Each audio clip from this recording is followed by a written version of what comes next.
हम लोग को बेटा एनसीईआरटी में जो भी स्टार्टिंग में किसी भी यूनिट के स्टार्टिंग में साइंटिस्ट दिए उनसे रिलेटेड एक पैराग्राफ दिया है। इस पैराग्राफ को पूरा line to line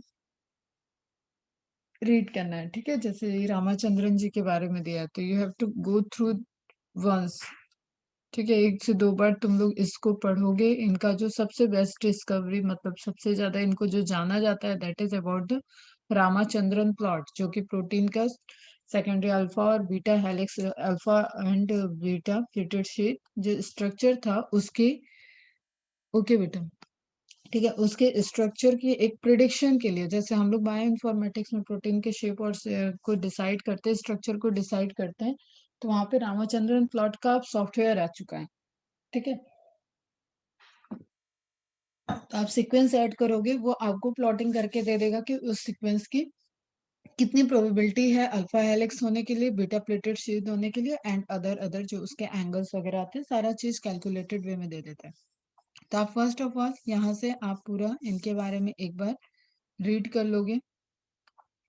and then अगर हम वेटेज की बात करें, पहले की वेटेज देखते हैं कि इस चैप्टर का वेटेज कितना है। तो जो अप्रोक्सीमेटली अगर हम 2013, 14, 15, 16, 17, 18, 19, 20 तक की बात करें तो cell the unit of life से हर साल लगभग 5 to 4 क्वेश्चन आ रहा है, जिसमें 2016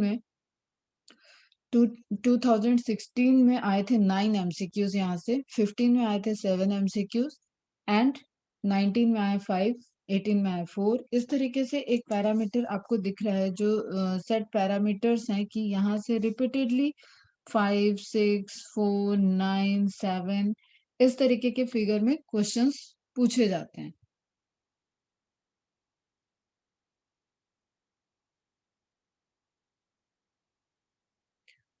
क्लियर है बेटा?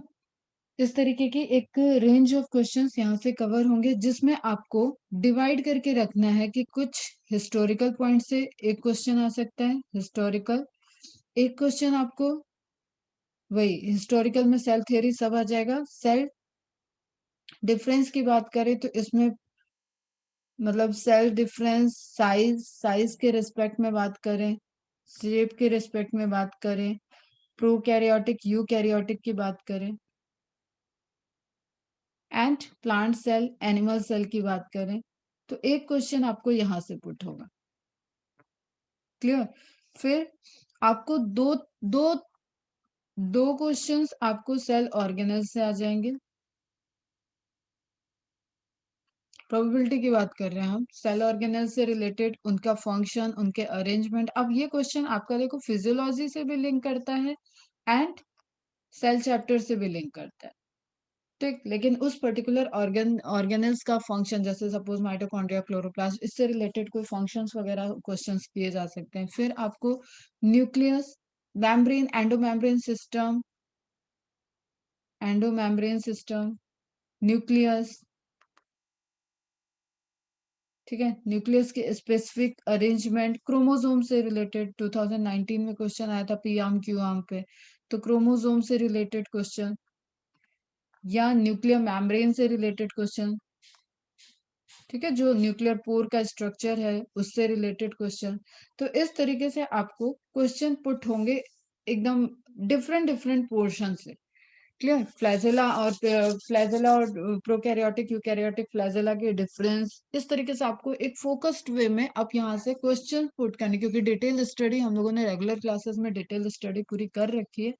नाउ एक फोकस पूरा रिवीजन करेंगे और अप्रोक्सीमेटली मान के चलते हैं कि जो एक्सपेक्टेशन होगी 2021 में आने की क्वेश्चंस की, वो मिनिमम 5 to 6 क्वेश्चन आपके यहाँ से आ रहे हैं। क्लियर? ये बहुत वेटेज वाला चैप्टर है, 5 to 6 क्वेश्चन यहाँ से आ सकते हैं, आएंगे, ठीक है।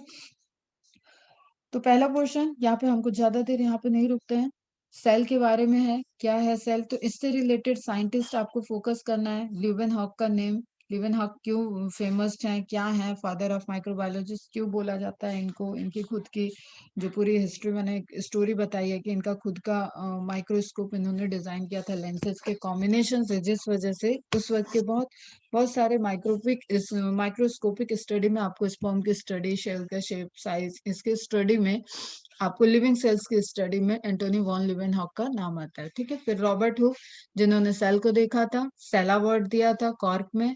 रॉबर्ट ब्राउन, जिन्होंने न्यूक्लियस टर्म दिया, न्यूक्लियस की डिस्कवरी डिस्कवरी की थी बेसिकली न्यूक्लियस की, ठीक। फिर आपको कॉर्क से सेला, सेला वर्ड से क्वेश्चन आ सकता है, व्हाट इज सेला, ठीक है। कॉर्क में जो उन्होंने कंपार्टमेंट लाइक छोटा little room, it is mean it's mean is little room, small room repeated structure है, that is cell, clear.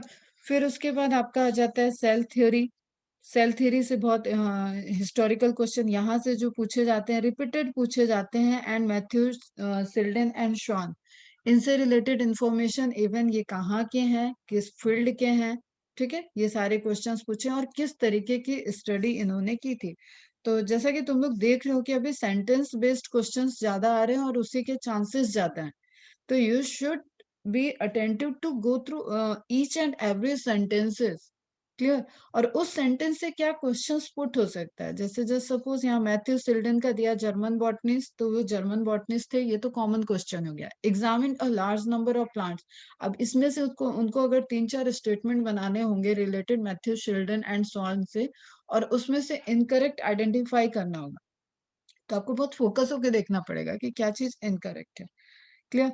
German botanist है, large number of plants, botanist है, प्लांट को ऑब्जर्व किए थे, एंड इन्होंने क्या फाइंड आउट किया था, दैट इज इंपॉर्टेंट थिंग, ठीक। Different kinds of cells which form the tissue of the plant, and about the same time theatre, आपके जो श्वान थे, श्वान, ठीक है। श्वान क्या है, आपके ब्रिटिश जूलॉजिस्ट हैं, studied different type of animal cells, and along with animal cells he also studied about the plant cell। तो ये क्वेश्चन जो गलत होने के चांसेस होते हैं कि जूलॉजिस्ट हैं, शॉन ब्रिटिश जूलॉजिस्ट हैं, लेकिन शॉन ने एनिमल और प्लांट सेल दोनों पे स्टडी की थी। अब क्वेश्चन के पॉइंट ऑफ व्यू से आपको ये जानना है यहाँ पे कि प्लाज्मा मेम्ब्रेन को फर्स्ट टाइम ऑब्जर्व किसने किया था, first time plasma membrane observe by, तो इसमें आपको फोकस करना है कि Schwann should be right answer, name नहीं है, ऑब्जर्व, क्लियर। तो इस पैराग्राफ से ये क्वेश्चन पुट हो सकता है। He also concluded based on his study on plant tissue that the presence of cell wall is a unique character of plant, ठीक है। अब देखो, सेल वॉल के प्रेजेंस होने की यूनिक कैरेक्टर है प्लांट की, और डिस्कवरी किसने किया, ये एक जूलॉजिस्ट ने कर दिया डिस्कवरी, क्लियर। तो इस तरीके से आपको स्टेटमेंट को ध्यान में देना है। समझ में आ रहा है अभी मैं क्या बता रही हूँ, कथा नहीं यहाँ पे पूरा सुनाना है हमने कि किस तरीके से क्या डिस्कवरी हुई थी, क्वेश्चंस कैसे फोकस करना है उसको ध्यान दो। And Sean proposed the hypothesis that the bodies of animals and plants are composed of cell and product of cell। क्या है ये, अब अगर स्टेटमेंट वाइज आ जाएगा तो शॉन ने क्या कहा कि जो बॉडी है प्लांट की या एनिमल की, वो या तो सेल से या तो सेल के प्रोडक्ट से बने हुए हैं, क्लियर। फिर दोनों ही पैरेलली वर्क कर रहे थे 38 39 में, तो इसके बाद इनकी सेल थ्योरी आ गई, दोनों ने पैरेलली एक टुगेदर एक थ्योरी को फॉर्मुलेट किया, सेल थ्योरी को दिया, एंड सेल थ्योरी से वहां पे उन्होंने जो कंक्लूजन निकाले, उस कंक्लूजन में मॉडर्न सेल थ्योरी की ऑमनी सेलुला ई सेलुला पार्ट नहीं है। तो अब यहाँ पे क्या क्वेश्चन पुट होगा आपका कि ऑमनी सेलुला ई सेलुला कब आई थी, वो 1855 में, और फॉर्मुलेटेड थी, ठीक है, मॉडर्न थी, वो एडिशनल पॉइंट है। मतलब अगर ये पूछा जाए कि शिल्डन एंड सॉन ने क्या नहीं बताया था अकॉर्डिंग टू मॉडर्न थ्योरी, तो उन्होंने एक सेल कहाँ से अराइज हुई थी इसके बारे में कोई इंफॉर्मेशन नहीं दिया है, ठीक है।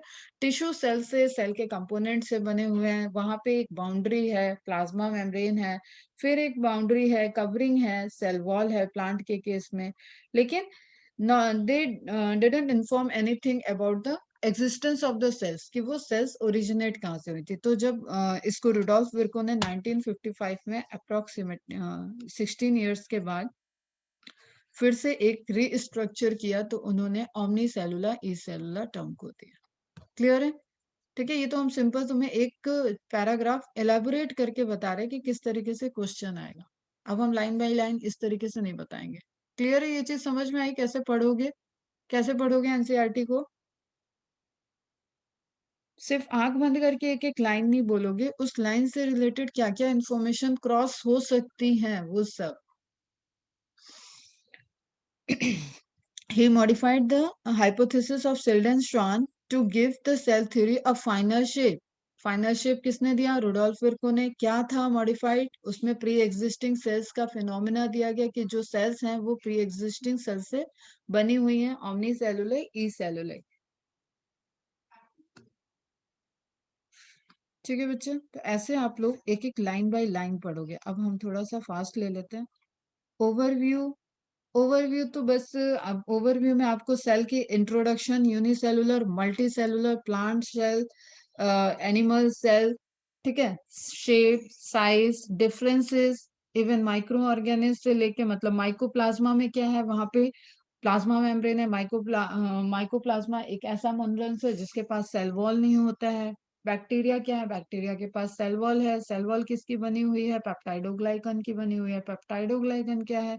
इस तरीके से आपको पूरा एक हर एक चीज को रिलेटेड इंफॉर्मेशन को देखना होगा। ठीक है, तो ओवरव्यू ऑफ सेल में आप सेल है, सेल के अंदर साइटोप्लाज्म है, फिजिकल बेसिस ऑफ लाइफ क्या है, प्रोटोप्लाज्म है, ठीक है, स्ट्रक्चरल एंड फंक्शनल यूनिट क्या है, सेल है। एक मीडियम की बात करें तो सारे रिएक्शन के जो मीडियम है बेसिकली, अगर साइटोप्लाज्म और न्यूक्लियोप्लाज्म में भी आपको सेलेक्ट करना पड़े कि most prominent is what, that is cytoplasm. Nucleoplasm से ज्यादा रिएक्शंस कहाँ पे हो रहे हैं? साइटोप्लाज्म में है। ओवरऑल बात की जाए तो हमें ध्यान में रखना है प्रोटोप्लाज्म हम बोलते हैं साइटोप्लाज्म प्लस न्यूक्लियोप्लाज्म को। क्लियर है बेटा? इस तरीके से एक ओवरव्यू। अब प्रोकैरियोटिक और यूकैरियोटिक में मेन डिफरेंसेस क्या है कि वहां कंपार्टमेंटलाइजेशन नहीं है, ठीक है, एक पूरा बाउंड्री नहीं दी हुई है, नंबर ऑफ ऑर्गेनल्स प्रेजेंट ही नहीं है। तो एक सिंगल ऑर्गेनल की बात करें तो राइबोसोम कॉमन है दोनों में, जो प्रोकैरियोटिक यूकैरियोटिक दोनों सेल्स में दिख रहा है। उसके बाद आपको प्लाज्मा मेम्ब्रेन एक ऐसी लेयर है जो यूनिवर्सल है, जो दोनों में दिख रही है। ठीक है, cell wall different different type की होती है। प्लाज्मा आपके प्रोकैरियोट की डिफरेंट टाइप की है, फंजाई की अलग तरीके की है, एंड प्लांट्स की अलग तरीके की है। तो उसको हम एक कॉमन नहीं कह सकते। एक ही बाउंड्री, एक मेम्ब्रेन जो कि प्रोकैरियोटिक में प्रेजेंट है, दैट इज प्लाज्मा मेम्ब्रेन। ठीक है, इंटरनल कोई और मेम्ब्रेन फिर प्रेजेंट नहीं होगी, कोई भी मेम्ब्रेन बाउंड ऑर्गेनल नहीं होगा। क्लियर? सेंट्रोसोम नहीं होगा। इस तरीके से आप लोग जो पूरा एकदम चार्ट एक एक टेबल बना रखे हो, difference between plant and animal cell, difference between prokaryotic and eukaryotic cells, उसको वहां पे आप डिफरेंसेस को फॉलो करोगे। और किसी के पास ना हो डिफरेंसेस तो पूछना फिर। नोट्स साथ में रखो अभी, है ना, क्लास की जो नोट्स है उसको साथ में रखो। अब इमेज बेस भी हमें क्वेश्चन पूरे प्रिपेयर करके चलने हैं, तो यहाँ पे जो इमेजेस दी हुई हैं, इन इमेजेस से रिलेटेड आपको थोड़ी थोड़ी इंफॉर्मेशन सबकी रिकॉल करो। रेड ब्लड सेल कैसी होती है, कहाँ तक न्यूक्लिएटेड है, एक्सेप्ट मैमल्स सब में कैसी है, न्यूक्लिएटेड है। मैमल्स में मैच्योर आरबीसी जो है वो न्यूक्लिएटेड है, बाकी सब न्यूक्लिएटेड है। ठीक है, मतलब एरिथ्रोपोइटिस जब आरबीसी का फॉर्मेशन होगा उस टाइम न्यूक्लियस वहां पे प्रेजेंट होगा, लेकिन मैच्योर आरबीसी में न्यूक्लियस नहीं है। इसलिए हम आरबीसी की मेम्ब्रेन को फॉर मेम्ब्रेन स्टडी भी यूज कर सकते हैं, बिकॉज वहां पे और कोई कंपोनेंट हमें नहीं मिलेगा। सिंपली आप मेम्ब्रेन को रिमूव करो और आप उसको स्टडी कर लो। क्लियर है बेटा? फिर डब्ल्यूबीसी के बारे में दिया है। डब्ल्यूबीसी मल्टीपल टाइप के लोब्ड स्ट्रक्चर हो सकते हैं, ठीक है, बाइलोब्ड, ट्राइलोब्ड, टेट्रालोब्ड, अलग अलग तरीके के यहाँ पे एक मॉडिफाइड न्यूक्लिएटेड स्ट्रक्चर है, और लोब्स फॉर्म होंगे। ठीक, तो अमीबॉइड शेप, क्योंकि कोई शेप डिसाइडेड नहीं है इसलिए इसको अमीबॉइड शेप कह दे रहे हैं। फिर हमने एपिथेलियम लेयर में स्क्वैमस, कॉलमनर, इस तरीके की चीजें पढ़ी हुई हैं। तो कॉलम टाइप के जो है दैट इज एपिथेलियल सेल। तो हम यहाँ पे शेप के पॉइंट ऑफ व्यू से देख रहे हैं। फिर लॉन्गेस्ट लॉन्गेस्ट सेल की बात करें, बॉडी में लॉन्गेस्ट सेल नर्व सेल है। नर्व सेल में भी कौन सी नर्व सेल लॉन्गेस्ट होती है?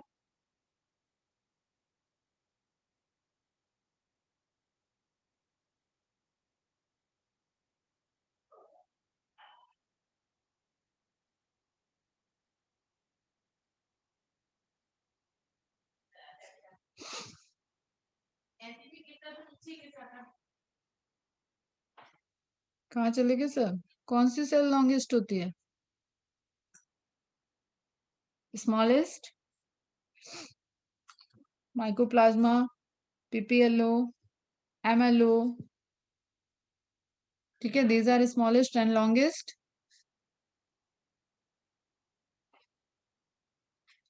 लॉन्गेस्ट,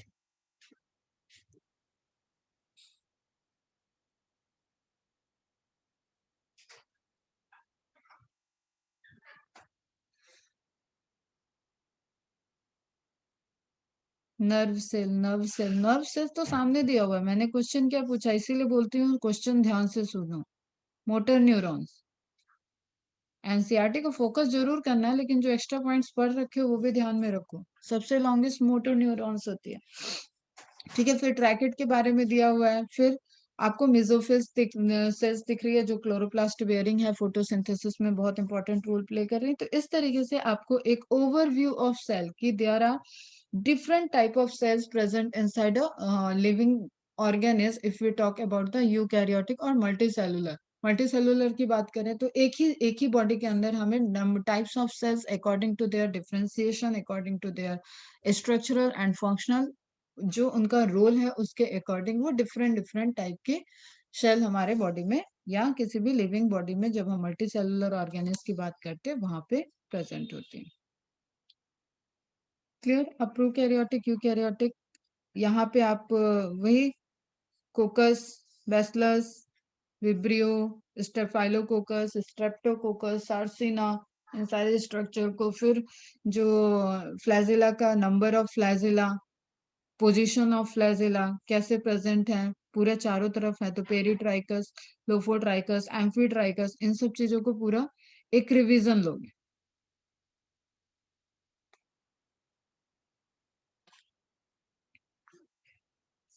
पीपीएलओ के केस में हमें ध्यान में रखना है कि मेम्ब्रेन है, आउटर मेम्ब्रेन है, जोकर बोलते हैं इनको क्योंकि ये भी शेप चेंज कर सकते हैं, एंड जो मेम्ब्रेन है दैट इज ट्रिपल लेयर, ठीक है। तो being a cell single cell है, लेकिन एक वर्ड इसके लिए यूज करते हैं ट्रिपल लेयर।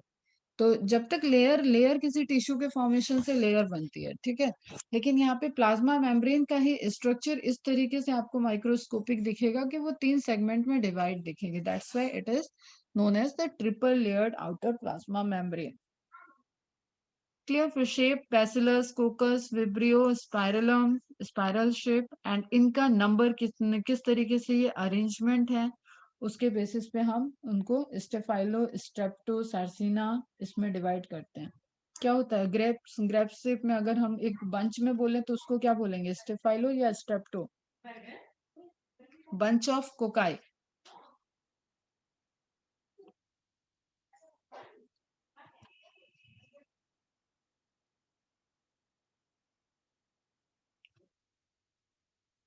ये फिगर आपको इस डेटा की वजह से इंपॉर्टेंट है।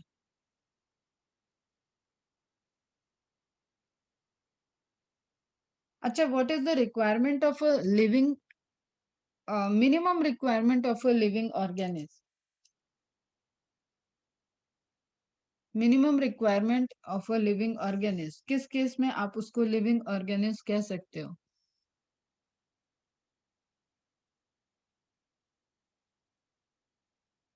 एक सिंगल सेल, ऑप्शन दे रही हूं मैं, single cell,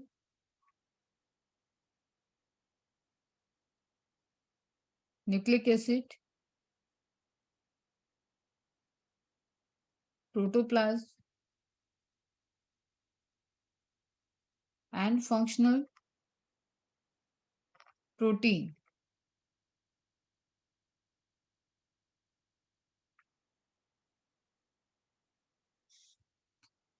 what is the minimum requirement? कब हम आप किसी को एक लिविंग ऑर्गेनिज्म कहोगे, लिविंग ऑर्गेनिज्म, उस टाइम आपकी मिनिमम रिक्वायरमेंट क्या होनी चाहिए?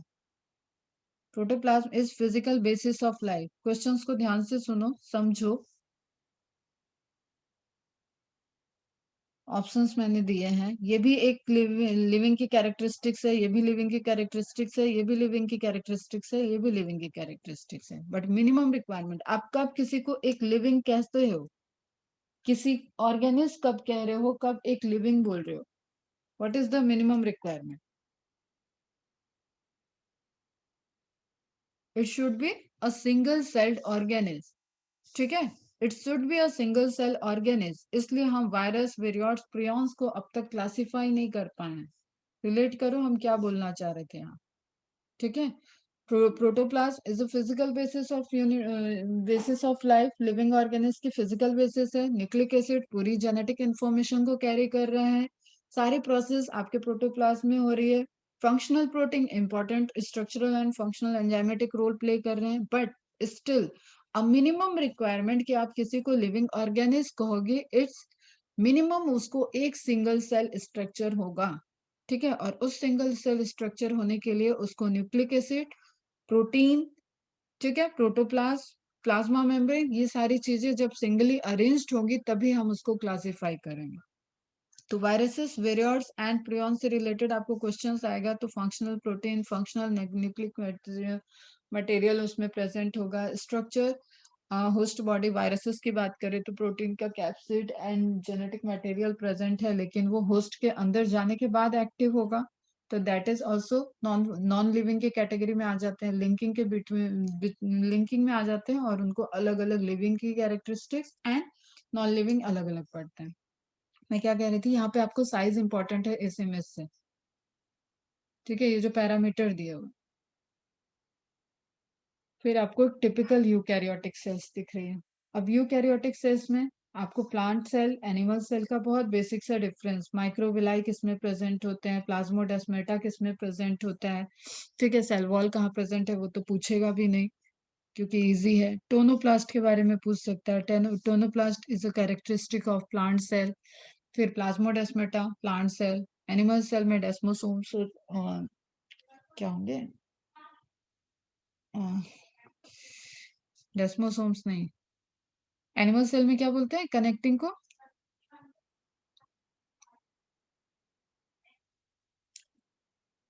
basis of classification is the presence of single cell, and to call it living it should be having protoplasm right now. Yes beta, protoplasm is functional. Animal cell में transportation desmosomes और junctions, हाँ desmosomes ठीक है। Plant cell में आपका plasmodesmata. फिर middle lamella के point of view से डिफरेंस पूछ सकता है, मिडिल लैमेला, ठीक है, calcium pectate, magnesium pectate, more amount में क्या होगा, कैल्शियम पैक्टेट। तो इस तरीके से आपको थोड़ा सा क्वेश्चंस पुट होंगे, क्वेश्चंस को सामने, desmosomes in animal, plasmodesmata in plant, हाँ बेटा करेक्ट है।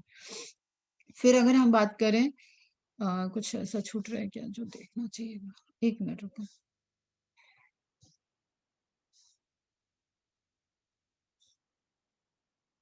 प्लाज्मिड डीएनए ध्यान में रखना है, प्रोकैरियोटिक का circular form, naked DNA, nucleoid word, nucleoid, Krishna laptop गिर जाएगा, न्यूक्लियोइड, नेकेड डीएनए, ठीक है। फिर प्लाज्मिड, एक्स्ट्रा क्रोमोसोमल डीएनए जिसको हम लोग जेनेटिक इंजीनियरिंग में यूज कर रहे थे,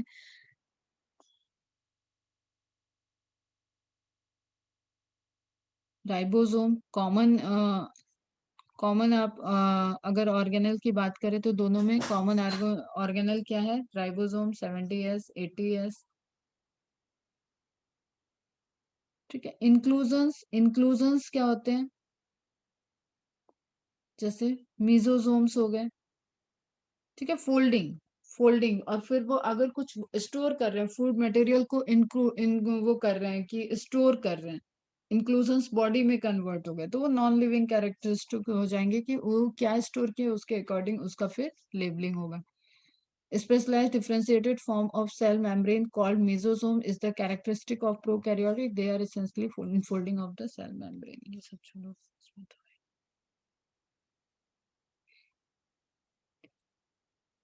फिर सेल एनवेलप की बात करें तो सेल एनवेलप के बैकग्राउंड में आपको ग्राम स्टेनिंग ध्यान में रखना है। इस एनसीईआरटी के बियॉन्ड कहाँ जाना है वो हम बता रहे हैं, ग्राम स्टेनिंग ध्यान में रखना है, साइंटिस्ट ध्यान में रखना है, क्रिश्चियन ग्राम, ठीक है। आयोडीन का क्या रोल है वो याद रखना है। फिर लेयर, कौन सी लेयर इसमें रिस्पॉन्सिबल है, पेप्टाइडोग्लाइकन, न्यूरीन लेयर, कंपोजिशन क्या है उस लेयर का, made up of murein layer is made up of what? Peptidoglycan किसका बना होता है? N acetyl glucosamine and N acetyl muramic acid, NAG and NAM. तो इस तरीके से यहाँ से आप रिवाइज करोगे। फिर इस पोर्शन से आपको अब पॉजिटिव और निगेटिव क्या है, जहाँ पे म्यूरिन लेयर थिक होगी वो पॉजिटिव होगा, ग्राम स्टेनिंग को रिटेन कर लेगा, फिर आप उसको बाद में ट्रीट करोगे, एसीटोन से भी ट्रीट करोगे तो वो स्टेन को रिमूव नहीं करेगा क्योंकि म्यूरिन लेयर वहां पे थिक होती है। एंड ग्राम निगेटिव बैक्टीरिया में आपका बाइलिपिड लेयर है, एक्सटर्नली भी लिपिड लेयर है, इंटरनल भी लिपिड लेयर है, बीच में म्यूरिन की लेयर है। म्यूरिन की थिकनेस कम है इसलिए वहां पे स्टेन नहीं होगा, और दोबारा उसको डिफ्रेंशिएट करने के लिए सैफ्रेनिन से स्टेन करेंगे तो वो पिंकिश स्टेन ले लेगा। ठीक है, जस्ट बिकॉज ऑफ म्यूरिन जो ऑलरेडी ग्राम पॉजिटिव में वायलेट स्ट्रेन को ले रखा है, ब्लूइश स्ट्रेन को ले रखा है, उसके ऊपर पिंक कलर शो नहीं होगा, तो ग्राम नेगेटिव आपको डिफरेंट दिखेंगे। तो gram positive, gram negative. Pathogenicity की बात करें, इन्फेक्शियस रेट की बात करें, तो ग्राम पॉजिटिव लेयर जिसमें जिसमें म्यूरिन की लेयर जितनी थिक होगी वो उतना इन्फेक्शियस होता है। क्लियर? फिर आपको यहाँ पे ध्यान रखना है जो कैप्सूल है, ठीक है, स्लाइम लेयर है। ग्लाइकोकैलिक्स की बात करें तो differs in composition and thickness among different bacteria. It could be loose sheath है तो उसको स्लाइम लेयर कहेंगे, थिक एंड टफ है तो उसको कैप्सूल कहेंगे। आई थिंक ये सब तो ठीक है। शेप डिफाइन करेगा, बस्टिंग, कोलैप्सिंग, जो ऑस्मोसिस का फिनोमेना है उन सब से प्रिवेंट करेगा। देन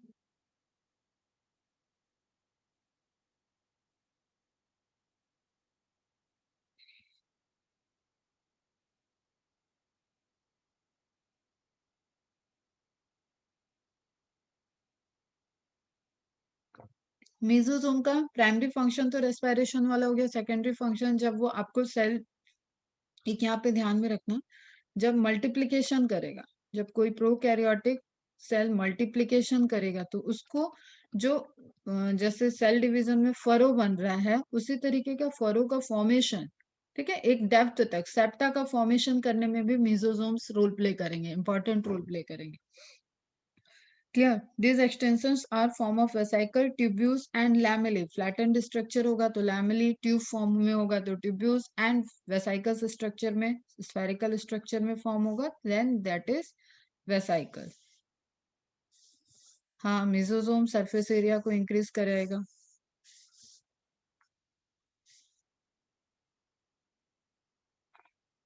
सरफेस एरिया इंक्रीज करना, अब तुम इसको रिलेट कर सकते हो, जैसे तुम्हारा एल्वेलाई, सारा एल्वेलाई को आप मर्ज करके देखो तो उससे आपका रेस्पिरेटरी सरफेस एरिया इंक्रीज हो रहा है। यहाँ पे प्लाज्मा मेम्ब्रेन के लेवल पे रेस्पिरेशन हो रहा है, प्लाज्मा मतलब मेम्ब्रेन के पास ही रेस्पिरेशन हो रहा है, तो उसका सरफेस एरिया जितना हाई होगा उतने अमाउंट में गैसेस एक्सचेंज हो सकता है, that's why.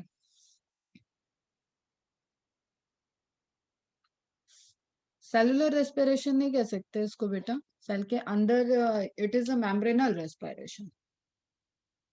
Clear? And DNA replication ध्यान में रखना है, जो अभी हमने बताया डिवीजन करते वक्त एक साइट डिसाइड करेगा कि कहाँ से डिवाइड होगी cell, that is done by the mesosomes, जो सेप्टा फॉर्म होगा। फिर हमें filament, hook, basal body, flagella, flagellin protein, अब इसी के साथ आपको पिलाई याद रखना है, आपको फिम्ब्रियाई याद रखना है। फिम्ब्रियाई और पिलाई जो है ये दोनों ही पिलिन प्रोटीन के बने होते हैं, एंड फ्लैजिला आपका फ्लैजिलिन प्रोटीन से बना होता है। अरेंजमेंट, फ्लैजिला का अरेंजमेंट कैसा होगा?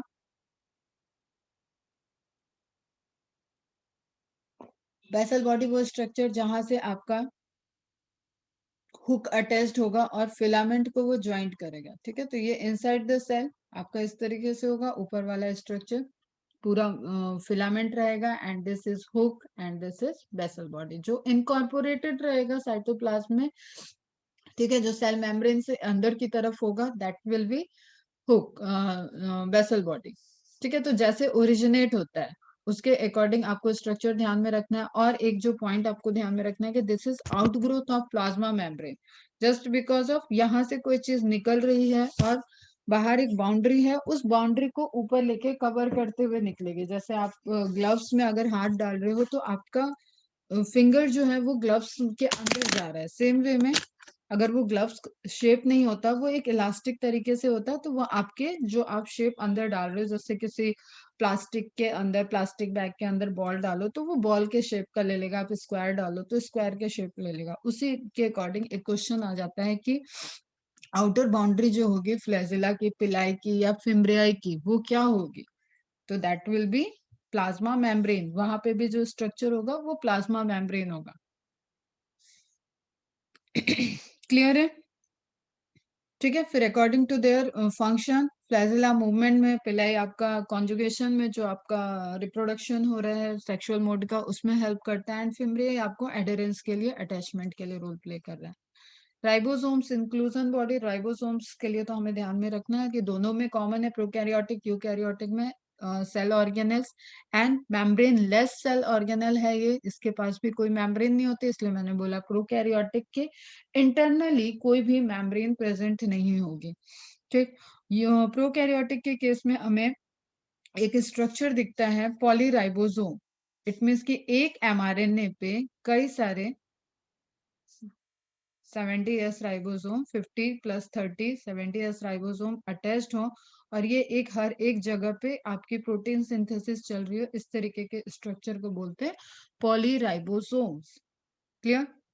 और polysome, the ribosomes of polysome translate the mRNA into protein synthesis. अब ये सबको पूरा रिकॉल होना चाहिए कि प्रोटीन सिंथेसिस में राइबोसोम प्रोटीन फैक्ट्री है एक तरीके से। यूकैरियोटिक में होगा तो वो एंडोप्लाज्मिक रेटिकुलम के मेम्ब्रेन पे होगा, प्रोकैरियोटिक में होगा तो ऐसे फ्री स्पेस में साइटोप्लाज्म में होगा, और वहां पे क्योंकि कोई बाउंड्री नहीं है ट्रांसक्रिप्शन ट्रांसलेशन के लिए, इसलिए ट्रांसक्रिप्शन और ट्रांसलेशन पैरेलली भी हो सकता है, पॉलीराइबोसोम स्ट्रक्चर भी वहां पे बन सकता है। क्लियर? देन इंक्लूजन बॉडी, मैंने पहले ही बता दिया, रिजर्व मटेरियल जो भी है किसी बॉडी में स्टोर होगा, दैट इज इंक्लूजन बॉडी। ठीक है, और ये नॉन लिविंग स्ट्रक्चर होंगे। इससे रिलेटेड क्वेश्चन ध्यान में रखोगे, नॉन लिविंग अगर पूछा जाएगा कि नॉन लिविंग सेल ऑर्गेनेल कौन सा है इसमें, तो आपको इंक्लूजन बॉडी को ध्यान में रखना है। These are not bounded by any membrane system and lie free in the cytoplasm. Phosphate granules, cyanophycean granules and glycogen granules. जिस तरीके का उनका स्टोरेज होगा उसके अकॉर्डिंग उनका नेम होगा। गैस वैक्यूल्स की बात की जाए तो कुछ blue green algae and purple green algae photosynthetic bacteria, वहां पे आपके गैस वैक्यूल्स प्रेजेंट दिखते हैं, एंड अगेन वो गैस एक वैक्यूल एक बॉडी में प्रेजेंट है, that's why these are also a kind of inclusion body. Clear है यहाँ? यार ऐसे तो मैं पढ़ाऊंगी तो कंप्लीट ही नहीं होगा।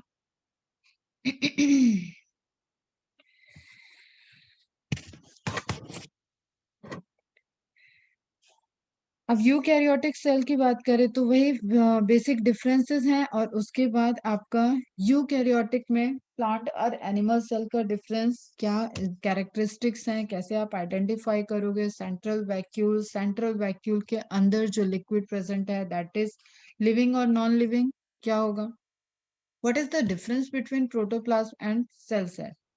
Cell cell may be a part of protoplasm.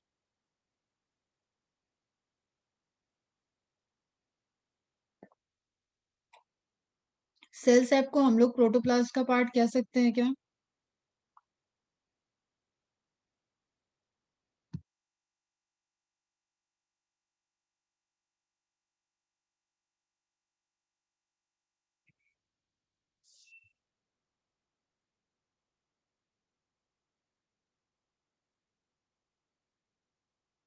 कहाँ चले जाते हो यार तुम लोग, डिस्कस करना कुछ चाहो तो कुछ रिस्पॉन्स ही नहीं करोगे।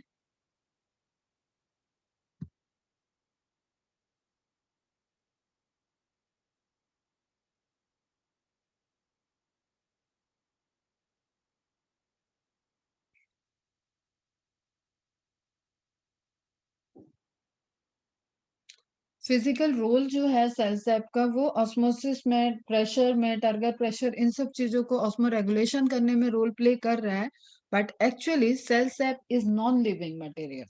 ठीक है, तो एक मेजर डिफरेंस ध्यान में रखना, प्रोटोप्लास्ट का पार्ट नहीं होगा सेल सेप। ठीक, सेल सेप टोनोप्लास्ट की